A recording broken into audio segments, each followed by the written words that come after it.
Assalamualaikum Sobat Horor Syahdu. Sebelum cerita dimulai, jangan lupa tekan tombol subscribe, like, dan komen supaya channel ini terus berkembang. Dan jangan lupa bersholawat di kolom komentar agar kelak kita semua mendapat syafaat Nabi Muhammad Shallallahu Alaihi Wasallam. Shallallahu ala Muhammad Shallallahu Alaihi Wasallam. Malam itu, seorang mahasiswi baru bernama Lia masuk ke dalam lift tua di gedung FISIP. Tak ada yang tahu kalau candaan tiga senior di dalam lift itu candaan yang mereka anggap lucu akan menjadi awal dari tragedi yang mengguncang seluruh kampus. Video Lia saat panik di lift tersebar, ditertawakan banyak orang. Namun tawa itu berubah jadi tangis ketika keesokan harinya, Lia ditemukan tak bernyawa di taman belakang kampus. Sejak saat itu, lift itu tak pernah benar-benar sepi. Setiap pukul 21:17, lampu indikatornya menyala sendiri. Dan terdengar suara lembut berbisik dari dalam. "Aku cuman ingin tenang," katanya. "Jika kamu naik lift itu sendirian dan berhenti di lantai 3, jangan pernah menoleh ke belakang. Karena mungkin Lia masih berdiri di sana, menunggumu." Mari kita lanjut ke ceritanya. Lia adalah mahasiswi baru yang pendiam. Hari itu hari ketiganya di kampus. Ia baru saja keluar dari kelas pengantar psikologi ketika memutuskan naik lift menuju lantai 4. Lift tua itu sempit, dindingnya berkarat, dan lampunya redup kekuningan.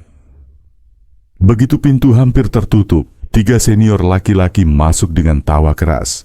Mereka dikenal sebagai anak-anak populer di kampus, suka bercanda, suka mencari perhatian. Lia menunduk, berusaha tak menarik perhatian mereka. Salah satu dari mereka menekan semua tombol lantai. Lift bergerak naik, berhenti, turun lagi. Tawa mereka pecah. "Waduh, macet nih liftnya. Siap-siap aja kalau jatuh ya," kata salah satunya sambil menirukan suara lift rusak. Lia panik. Tangannya menggenggam tali tas kuat-kuat. "Udah, jangan kayak gitu," bisiknya pelan, tapi tak ada yang mendengar. Yang lain malah mengeluarkan ponsel dan mulai merekam. "Bilang tolong dulu dong, maba," ucap mereka sambil tertawa. Lift berhenti di lantai 3. Pintu terbuka pelan, dan Lia segera keluar tanpa menoleh ke belakang. Di luar, napasnya tersengal, wajahnya pucat.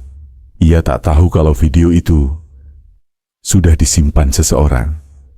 Malamnya, video itu menyebar di grup mahasiswa. Judulnya, "Maba Penakut di Lift Kampus." Komentar bermunculan. "Lucu banget mukanya, panik. Baru juga digodain, lebay amat. Anak baru ya gitu, belum kebal candaan." Lia membaca semua komentar itu diam-diam. Ia menutup layar ponselnya dengan tangan bergetar. Sejak hari itu, ia jarang berbicara di kelas, jarang terlihat di kantin. Beberapa teman mengira ia hanya malu, tapi sebenarnya Lia sedang menahan sesuatu yang tak bisa ia ceritakan. Suatu malam, di kamarnya yang sempit di kos belakang kampus, Lia membuka buku harian. Ia menulis satu kalimat, "Aku ingin tenang." Keesokan paginya, kampus sunyi. Di taman belakang, garis polisi terbentang. Orang-orang berkerumun, menatap ke arah gedung FISIP. Tak ada yang berani bicara, tapi semua tahu siapa yang mereka temukan di bawah sana. Lia sudah pergi. Hari itu, video lamanya kembali menyebar. Tapi kali ini bukan tawa yang muncul, melainkan tangis dan penyesalan. Kolom komentar dipenuhi kalimat yang sama. "Maaf, kami baru sadar bahwa diam pun bisa menyakiti." Dan sejak hari itu, lift tua di gedung FISIP tak pernah lagi dinaiki dengan tawa. Setelah kepergian Lia, suasana kampus berubah total. Koridor yang biasanya ramai tawa, kini dipenuhi bisik-bisik dan tatapan kosong. Semua orang membicarakan hal yang sama, tentang seorang mahasiswi baru yang mengakhiri hidupnya di taman belakang gedung FISIP. Pihak kampus menutup sementara lift tempat kejadian itu bermula. Ditempelkan kertas pengumuman bertuliskan, "Sedang dalam perbaikan." Tapi semua orang tahu lift itu tidak rusak. Yang rusak adalah hati seseorang yang dulu pernah berdiri di dalamnya. 3 senior yang terlibat mulai jadi pusat perhatian. Orang-orang tak lagi memanggil mereka dengan candaan seperti dulu. Nama mereka disebut dengan nada dingin. Beberapa teman menjauh, pura-pura tidak kenal. Salah satu dari mereka, Ardi, berhenti kuliah beberapa minggu setelah kejadian. Katanya, dia tidak sanggup menghadapi tatapan orang. Ada rumor beredar bahwa setiap malam dia bermimpi tentang Lia, berdiri di dalam lift, menatapnya diam, tanpa suara. Hanya satu kalimat yang terdengar di kepalanya. "Kau sudah menekan semua tombol. Sekarang, giliran aku menekan yang terakhir." Video lama Lia kembali menyebar di media sosial. Namun kali ini dengan tambahan caption. Inilah alasan kenapa candaan bisa membunuh. Komentar-komentar yang dulu penuh tawa, kini berubah menjadi permintaan maaf. Bahkan beberapa akun yang dulu mengejek, menghapus komentarnya satu persatu. Sementara itu, di ruang dosen, beberapa staf kampus menangis diam-diam. Mereka menyesal karena tak sempat mendengarkan Lia. Seseorang menemukan surat dari tasnya yang tertinggal di kos. "Aku tidak marah pada siapapun. Aku hanya lelah merasa takut." Hari-hari berikutnya terasa aneh. Setiap kali lift dibuka kembali, mahasiswa enggan masuk sendirian. Beberapa mengaku mendengar suara langkah kaki lembut dari dalam, padahal lift kosong. Ada juga yang mengatakan, jika menatap pantulan di dinding logam lift terlalu lama, akan terlihat bayangan seseorang berdiri di pojok, menunduk, dengan rambut menutupi wajahnya. Entah benar atau hanya rasa bersalah yang berubah jadi bayangan. Tapi sejak hari itu, tak ada yang bisa tertawa di dalam lift itu lagi. Tawa telah berubah menjadi doa. Dan nama Lia jadi pelajaran paling sunyi yang pernah ada di kampus itu. Sejak lift gedung FISIP dibuka kembali, suasana kampus tidak pernah sama lagi. Awalnya semua tampak normal. Mahasiswa naik turun seperti biasa, walau dengan langkah ragu. Tapi perlahan, sesuatu mulai terasa salah. Malam pertama setelah lift difungsikan, Satpam kampus yang berjaga malam melapor. Katanya, sekitar pukul 12, lift itu bergerak sendiri. Padahal gedung sudah kosong. Lampu indikator naik turun tanpa sebab, dan ketika pintu terbuka, hanya terdengar suara lembut, seperti desahan napas panjang dari dalam. Pagi harinya, petugas kebersihan menemukan bekas tapak kaki kecil di lantai lift, seperti jejak sepatu perempuan. Aneh ya, tapak itu hanya ada di satu sisi, mengarah ke pojok.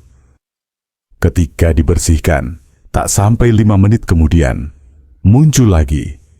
Beberapa mahasiswa mulai bercerita hal yang sama.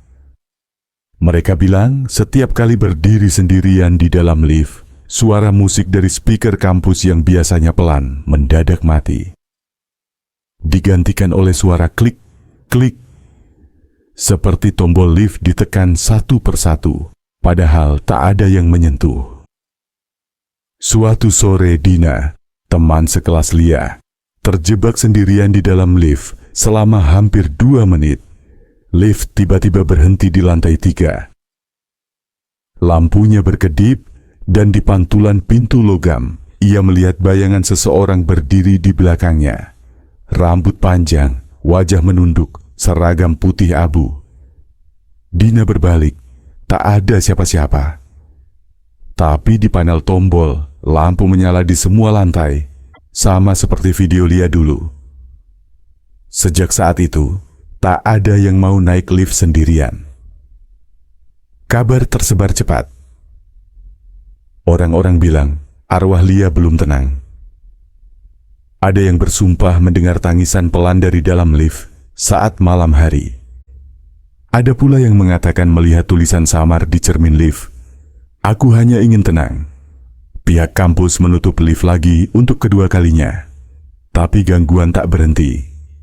Kadang di tangga darurat terdengar suara langkah kaki yang berhenti setiap kali seseorang menoleh.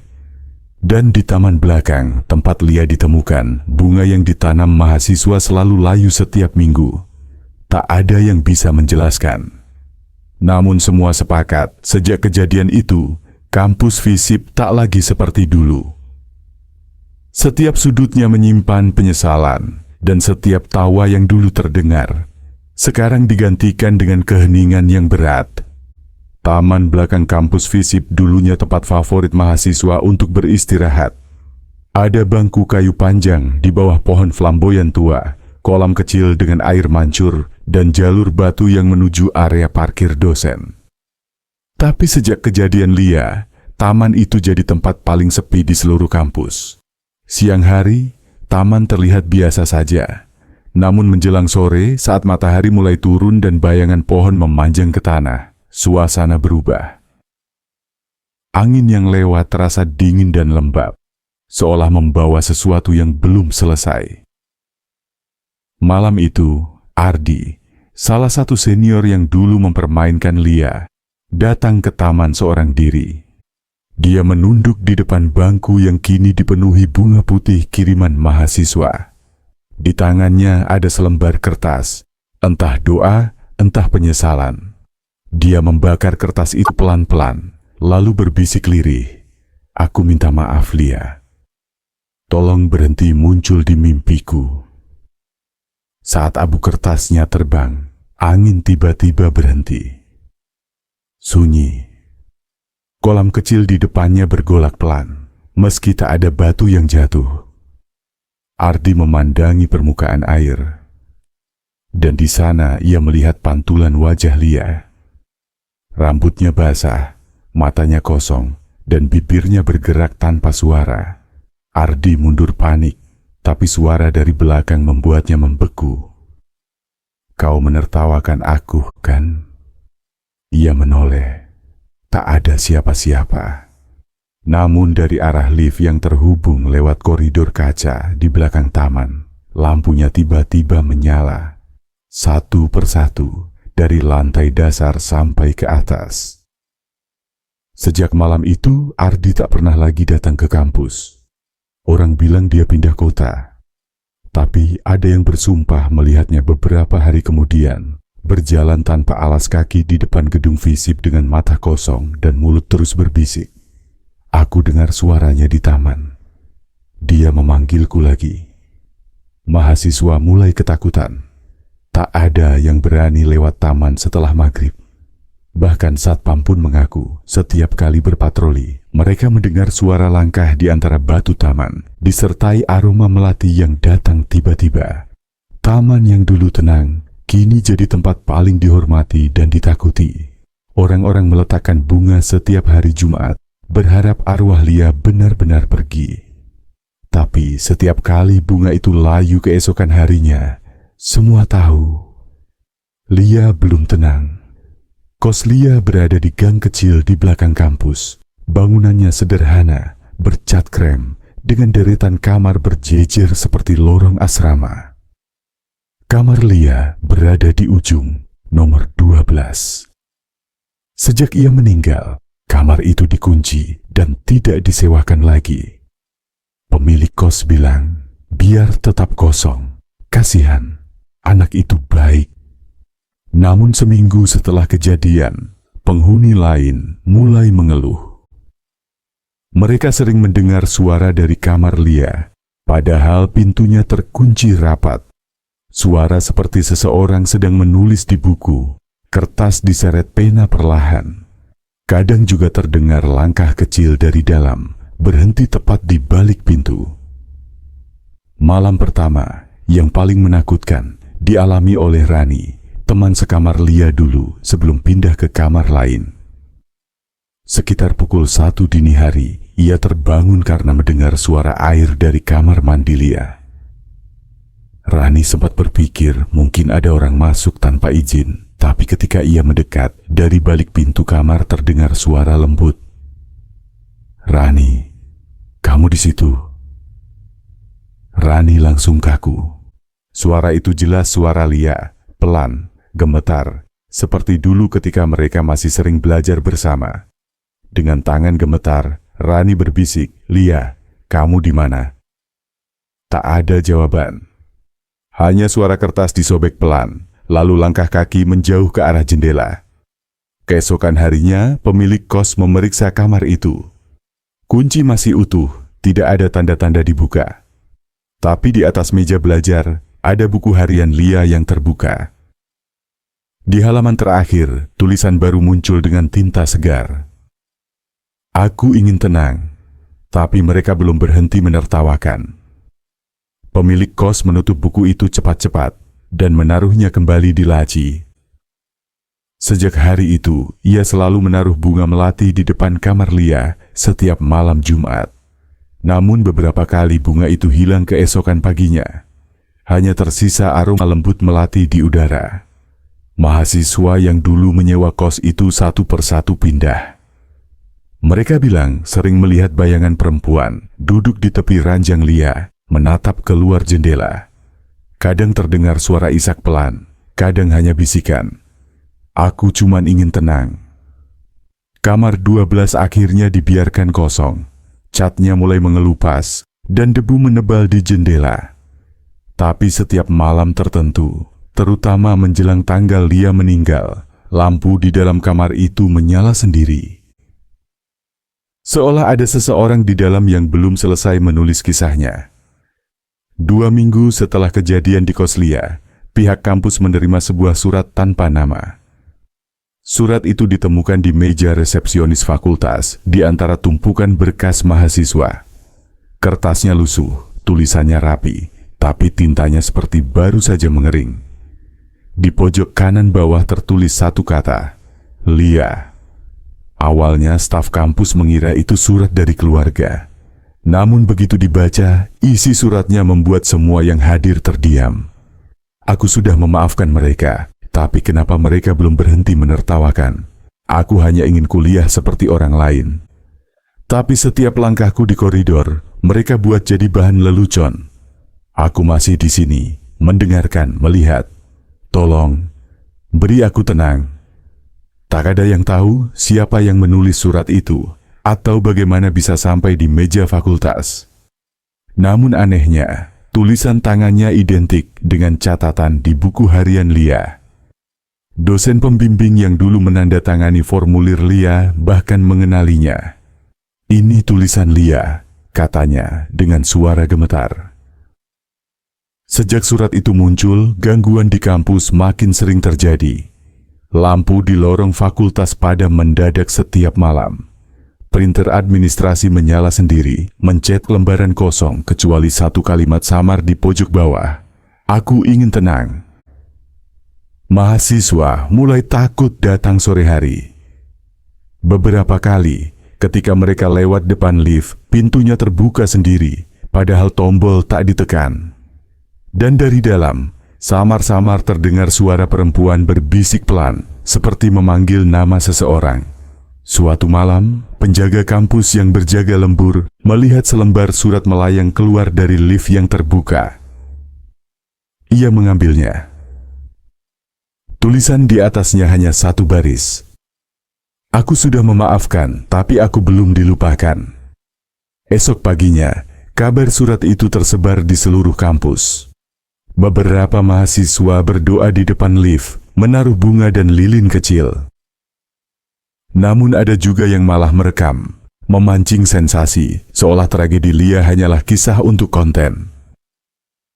Dan setiap kali mereka tertawa di depan lift itu, suara klik, klik, terdengar dari dalam seperti seseorang sedang menekan tombol, satu persatu, dengan penuh kesabaran. Malam itu, lift gedung FISIP kembali beroperasi setelah sempat dimatikan selama beberapa hari. Pihak kampus berusaha menenangkan mahasiswa. Katanya semua sudah diperiksa, tidak ada yang aneh. Tapi mahasiswa tahu, rasa takut tidak bisa diperbaiki hanya dengan kunci dan perbaikan mesin. 3 senior yang dulu mempermainkan Lia datang ke kampus malam itu untuk rapat organisasi. Mereka bertiga, Ardi, Bimo, dan Reza. Tak ada yang mau bicara tentang Lia di antara mereka, tapi ketiganya tahu. Setiap kali mereka bertemu, rasa bersalah itu selalu datang. Setelah rapat selesai, gedung sudah sepi.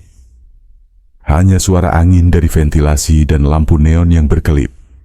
Mereka bertiga berdiri di depan lift. Reza menekan tombol lantai dasar sambil tertawa kecil. "Mas, iya, kita takut lift sekarang. Aneh aja." Pintu terbuka pelan. Mereka masuk bertiga. Lift bergerak turun, tapi berhenti mendadak di lantai 3. Lampunya padam. Sunyi.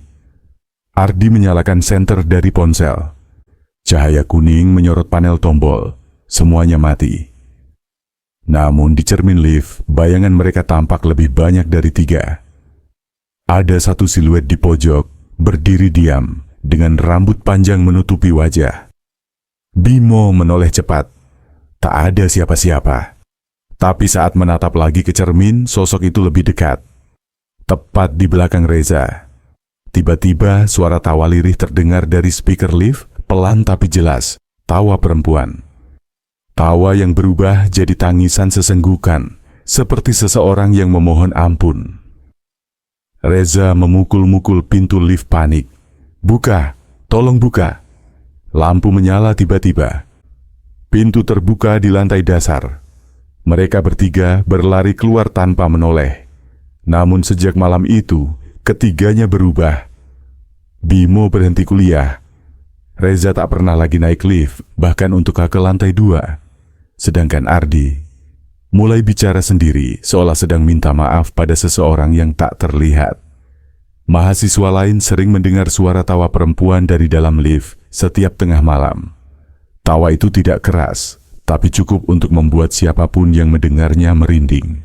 Dan setiap kali pintu lift terbuka sendiri tanpa alasan, aroma melati memenuhi udara. Lift itu kini dijuluki mahasiswa sebagai lift Lia. Sebuah pengingat bahwa tawa yang dulu dianggap lucu telah berubah menjadi kutukan yang tak berakhir. Beberapa hari setelah kejadian di lift, bagian keamanan kampus memeriksa rekaman CCTV.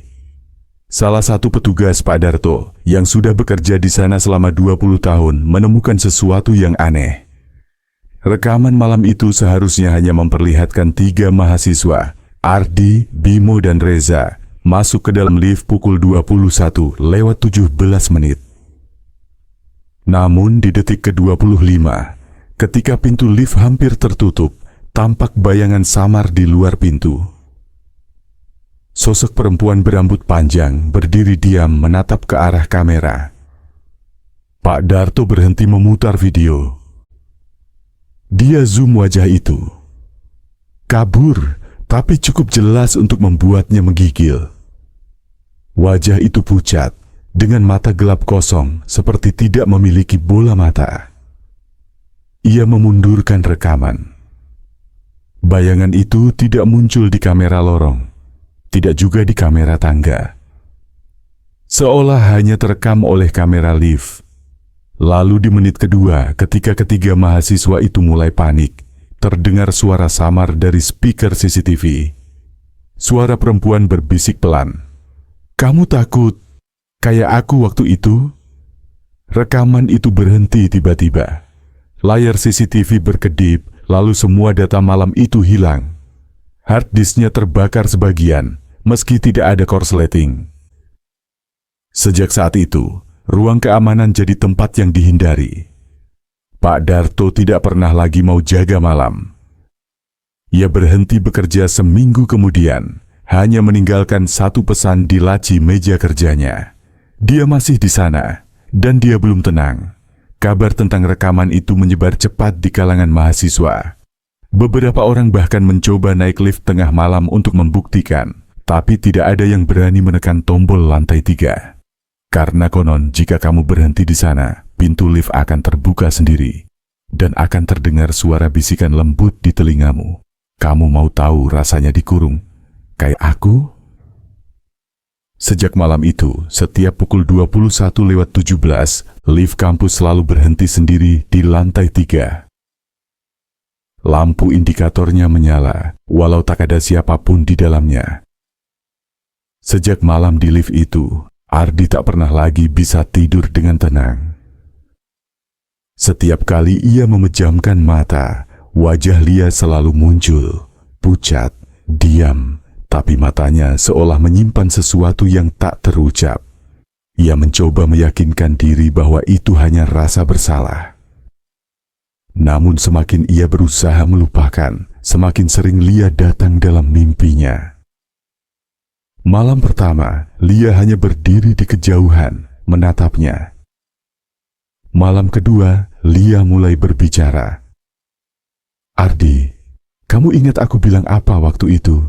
Aku takut. Aku cuma mau keluar dari lift." Ardi terbangun dengan keringat dingin. Ia menatap ponselnya. Jam 21:17. Angka yang sama dengan waktu kejadian di CCTV. Hari-hari berikutnya, Ardi semakin aneh. Ia sering duduk sendirian di tangga gedung FISIP, membawa bunga melati. Teman-temannya bilang Ardi mulai bicara sendiri. Katanya, ia ingin minta maaf langsung pada Lia. Suatu malam ia benar-benar melakukannya. Ardi masuk ke gedung kampus sendirian. Petugas keamanan sempat melihatnya lewat kamera, naik ke lantai 3, membawa buket melati dan sebuah lilin kecil. Lift berhenti di lantai 3. Pintu terbuka. Cahaya di koridor redup, hanya satu lampu yang menyala di ujung. Ardi berjalan pelan menunduk. Ia berlutut di depan pintu lift. "Lia, aku minta maaf. Kami cuma bercanda waktu itu. Aku nggak tahu kalau kamu seketakutan itu." Tak ada jawaban. Namun udara di sekitarnya terasa dingin sekali, seperti ruang tanpa oksigen. Lalu, dari dalam lift muncul suara lembut. "Kalau kamu benar-benar minta maaf, temani aku." Cahaya lampu berkelip. Pintu lift terbuka perlahan. Ardi menatap ke dalam. Dan di sana, di tengah ruang sempit itu, terdapat sosok Lia, berdiri dalam diam, dengan wajah penuh luka dan mata kosong. Keesokan paginya, lift ditemukan terbuka di lantai dasar. Di dalamnya hanya ada bunga melati yang berserakan. Dan sebuah catatan kecil di lantai. "Aku sudah minta maaf." Namun sejak malam itu, tak ada yang melihat Ardi lagi. Beberapa mahasiswa bersumpah mendengar suara laki-laki menangis dari dalam lift setiap pukul 21:17. Mereka bilang itu suara Ardi. Masih berusaha menebus sesuatu yang tak bisa diperbaiki. Setelah hilangnya Ardi, kampus mendadak berubah. Gedung FISIP ditutup sementara, alasan resminya renovasi sistem listrik dan keamanan. Tapi semua mahasiswa tahu alasan itu cuma kedok. Tak ada yang mau lagi mendekat ke lift tua di ujung koridor. Petugas kebersihan menceritakan, setiap malam pukul 21:17, lampu indikator lift menyala sendiri. Padahal arus listrik sudah diputus dari panel utama. Lift itu tetap hidup, seolah ada sesuatu di dalamnya yang menolak untuk mati. Beberapa dosen sempat mendengar suara langkah dari dalam lift, lalu suara dua orang berbicara pelan. "Sudah tenang?" "Belum. Masih banyak yang belum minta maaf." Pagi hari, lantai di depan lift sering ditemukan basah, seperti bekas air hujan. Namun gedung itu tertutup rapat, tidak ada celah dari luar. Dan selalu ada aroma melati yang samar-samar menyelimuti udara. Setahun berlalu, kampus akhirnya menutup lantai 3 secara permanen. Lift itu dikunci, dibersegel besi dan papan bertuliskan, "Dilarang digunakan." Namun larangan itu tidak bertahan lama. Mahasiswa baru seperti biasa, penasaran. Mereka bercerita bahwa di malam tertentu, suara lift masih terdengar naik perlahan dari bawah, berhenti di lantai 3. Tapi tidak pernah turun lagi. Konon, jika seseorang menunggu cukup lama di depan pintu lift itu, bisa terdengar suara lembut seorang perempuan berkata, "Jangan bercanda dengan ketakutan orang lain." Dan sesekali, di pantulan kaca lift yang kusam, akan terlihat dua sosok berdiri berdampingan. Seorang perempuan berambut panjang, dan seorang laki-laki dengan bunga melati di tangan. Keduanya tersenyum samar, tenang, tapi mata mereka kosong seperti masih mencari sesuatu. Sejak itu, mahasiswa kampus hanya punya satu peringatan untuk setiap angkatan baru. Kalau kamu naik lift sendirian dan berhenti di lantai 3, jangan menoleh ke belakang. Sebab mungkin Lia dan Ardi sedang menatapmu dari cermin.